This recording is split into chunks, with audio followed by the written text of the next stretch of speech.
There's another tool related to creating an ellipse that I'd like to make you aware of. It's called the partial ellipse. Using this tool will help you avoid creating a full ellipse and then later having to trim it if you only want to use a portion of the overall shape. Sketching a partial ellipse starts with clicking to define its center, clicking again to define one of the axes, and clicking a third time to begin sketching the shape itself. Once you start sketching the shape, you just drag your pointer and click again to complete the partial ellipse. If this seems complicated, it is. In fact, the partial ellipse and the parabola, which we'll take a look at next, are the most difficult sketch tools to get used to.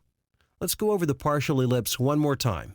Click to mark the center, click to establish one of the axes, and click again to start the ellipse.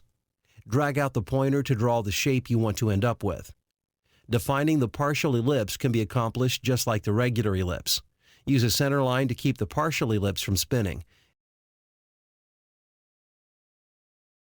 and a couple of dimensions to control the size.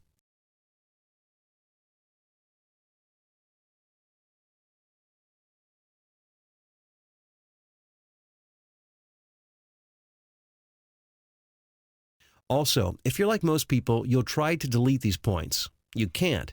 They're the defining points for the ellipse. They mark the location where the minor and major axes would be if this were a complete ellipse. Deleting these would be like deleting the center point of a circle.